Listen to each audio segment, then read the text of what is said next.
But it is never too early to put some thought into the next school year. What will make it the best possible learning experience for your child? BJ Hopper is here with us today. She is an educational consultant from Atlanta. Nice to have you with us. Thank you. It's nice to be here. On this 4th of July. Sometimes a child and a school just don't seem to mesh. There's something that's not quite right in line. What do you say? What should a parent be doing concerning when they feel that that's not right? What can they do to try to help? Well, most families find that public school works fine for their children, but if in incidents like you mentioned, if it isn't working, then there are a lot of things a family can do. And that's what I do. I'm actually in Atlanta. I have a partner in Atlanta, Rosemary Tippett, who actually is from here in Birmingham. But we work with families to help them assess the needs of their child, whether it is a child that the family just wants more individual attention for, wants their child to have more support and nurturing in regard to their special talents or special needs in whatever way. Perhaps there's a family that has a child that has some learning needs. Maybe they're not doing well in the public school, or they're struggling. They may be perfectly bright, but might have some subtle or undiagnosed learning needs that might need to be addressed, and there are many special schools that can do that.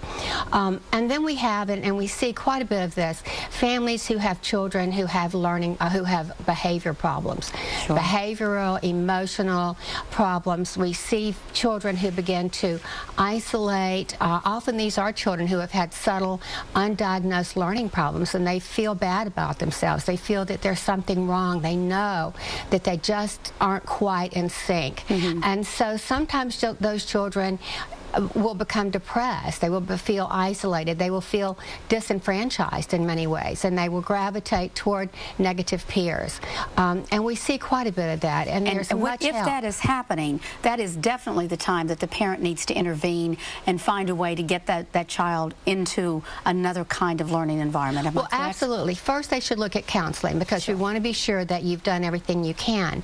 But then if that hasn't worked and you're still experiencing problems, then an educational consultant can help you understand your child's problems and then find the right specific boarding school that will address either learning needs, just a small traditional boarding school to give individual attention, or a therapeutic or emotional growth school. You know, though, I think listening to you talk, one of the things that some parents out there are going to be saying, I can't afford a boarding school. You're right. What do I do?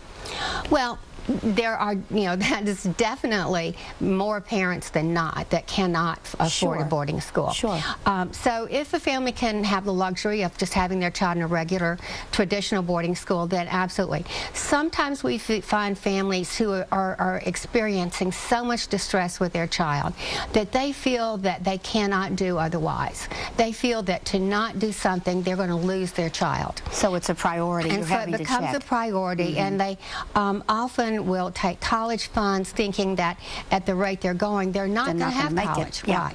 And so it's a struggle for everybody. It's a huge sacrifice.